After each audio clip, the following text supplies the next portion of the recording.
네, 안녕하세요. 주식은 역시 기리기리세 기리십니다. 안녕하세요, 기리분들. 자, 매주 일요일마다 돌아오는 그 시간입니다. 매주 기리과 함께 오늘도 한번 같이 깔끔하게 공부해보도록 하겠습니다. 같이 공부하시죠. 렛츠 기리.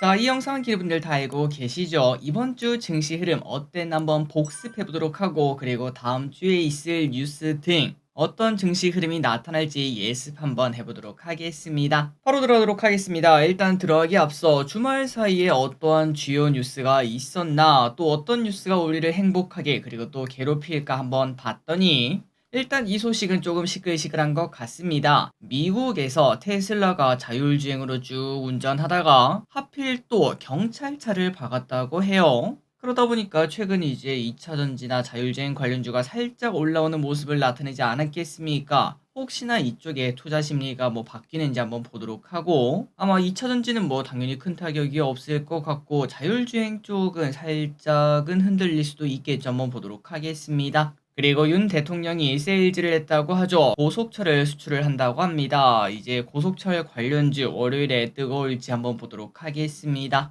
다음으로 북한군이 뭔가 이상한 짓을 하고 있습니다. 비무장지대 내 일부 지역에서 담벼락을 짓고 있다고 하는데요. 도대체 뭐하는 짓거리인지, 지난주에 잠시 올랐다가 가라앉았던 빅텍 등 그런 기업들을 볼 필요가 있겠습니다. 도발 가능성은 여전히 남아있죠. 그리고 체코 원전 결과 발표가 이제 한 달도 채 남지 않았습니다. 그런데 이런 소식이 나왔네요. 체코 원전 사업자 선정에 가격 경쟁력을 중시를 한다고 합니다. 지금 체코 원전은 프랑스와 한국과 프랑스 2파전인데, 한국의 장점은 가격과 기간이라고 합니다. 그러니까 우리는 프랑스보다 원전 짓는데 가격도 반값, 그리고 짓는 시간도 늦지 않게 빨리빨리 민족 아니겠습니까? 이게 장점이라고 하고, 그렇다면 단점이 뭘까? 바로 프랑스는 체코의 옆나라, 또 같은 그 바운더리 안에 있는 나라 아니겠습니까? 또한 프랑스 마크롱 대통령도 이것 때문에 체코에 3번이나 방문한 적이 있다고 하니까, 그러니까 뭔가 실력 vs 학연 지연 이런 느낌이 나는데, 그런데 이번에 가격 경쟁력을 중시한다 이런 얘기가 나오면서 혹시나 이제 체코 원전을 우리가 따올 수 있을지 이 부분을 보도록 하겠습니다. 그리고 자동차 관련주도 봐야겠습니다. 현대차가 이제 인도에서 4조 규모 IPO를 추진한다라는 얘기가 계속 나오고 있죠. 어떤 식으로 자동차 부품주가 움직일지 한번 보도록 하고, 그리고 알트코인 기대감이 현재 슬슬 나온다고 합니다. 이더리움 ETF 승인이 곧 된다고 합니다. 다음입니다. 이번 주 증시 어땠나? 일단 코스피는 이번 주에 1.3% 상승하는 모습을 나타냈고,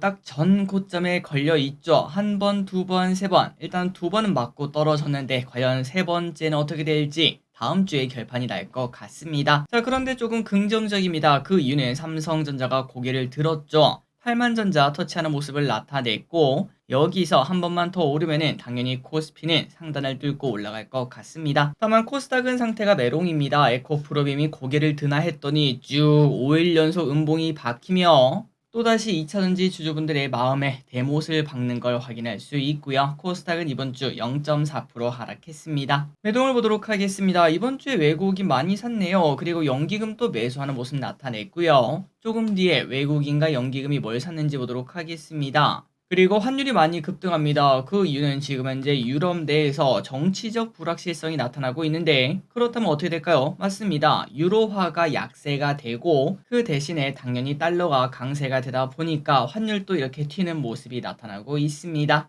그리고 유가는 여전히 하락한 추세입니다. 78.05달러. 미국 시장을 보도록 할까요? 미국은 또다시 보합권의 움직임 나타냈습니다. 진짜 강한 모습. 미국 10년물 국채 금리를 보면은 어느덧 많이 내려왔습니다. 4.2까지 내려왔고 곧 4.0이 깨질 수도 있을 것 같고, 아마도 얼마 지나지 않아 4.0이 깨지고 그 다음에 금리 인하를 우리가 두 눈으로 직접 보겠네요. 비트코인은 지금 현재 보합권의 움직임 나타내고 있지만 살짝 떨어지는 모습을 나타내고 있습니다. 그래서 이런 걸 봤을 때 코스피는 소폭 하락 출발할 것 같습니다.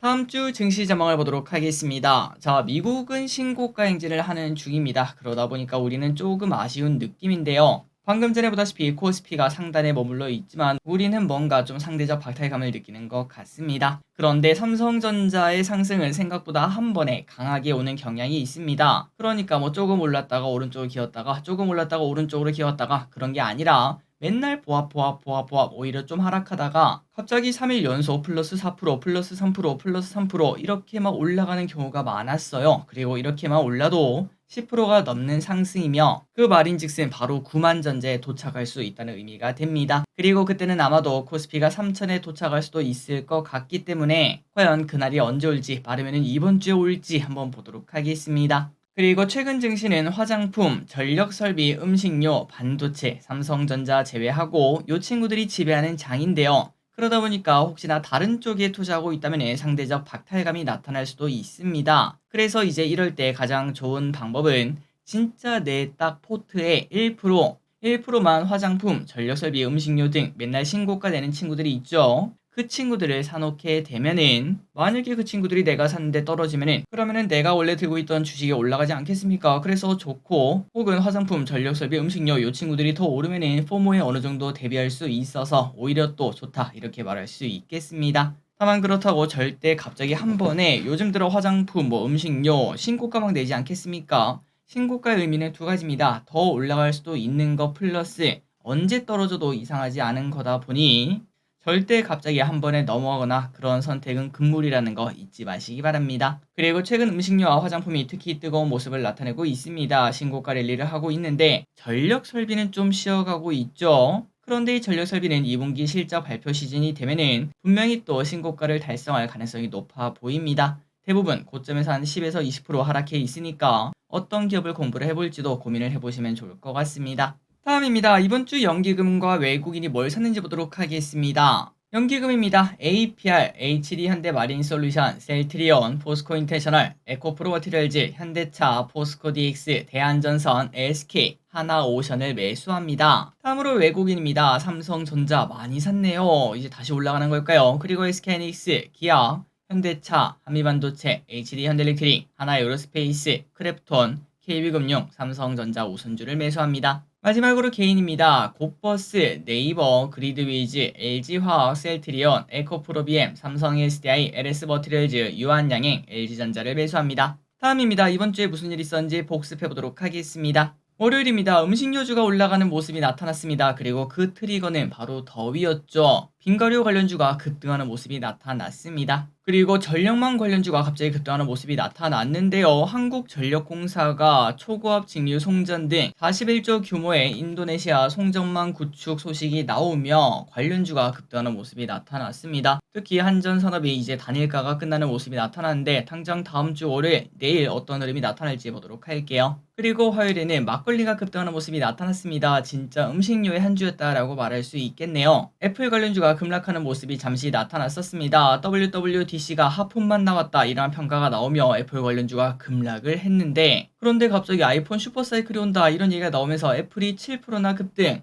아이폰 관련주도 갑자기 다시 급등하는 모습이 나타났습니다. 자율주행 관련 이야기가 나왔습니다. GM 자율주행에 투자한다라는 이야기가 나왔고요. 그리고 수요일에 우리나라에서도 시속 50km 자율주행 차량 도로 임시 허가 소식이 나오면서 라이콤 등 관련주가 상한가 가는 모습이 나타났습니다. 다만 주말 사이에 약재가 조금 나왔네요. 목요일입니다. 당장 다음 주에 저출산 대책을 발표할 수 있다고 하죠. 그래서 목요일부터 저출산 대책 관련주가 급등하는 모습이 나타났습니다. 금요일입니다. 또 음식료입니다. 참치 관련주, 김밥 관련주가 급등하는 모습이 나타났고 이제는 빵 관련주도 상승하고 있습니다. 2차 전지가 하락하는 모습이 나타났습니다. 바로 트럼프 때문이었죠. 내가 당선되면 전기차 전환 지원 정책을 중단하겠다 이러한 얘기를 했습니다. 마지막입니다. 다음 주에 무슨 일이 있을지 예습하고 끝내보도록 하겠습니다.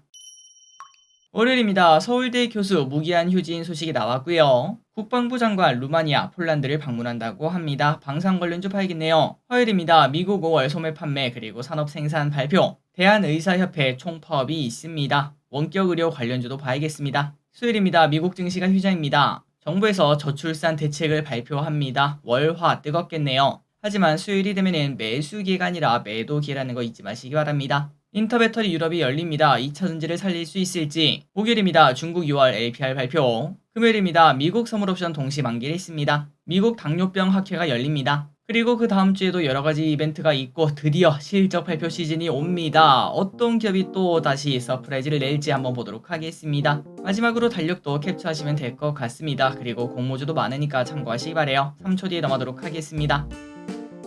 자, 오늘의 공부 여기까지 끝났습니다. 항상 이렇게 같이 공부해서 진심으로 감사합니다. 지금까지 길이셨습니다. 빠이요.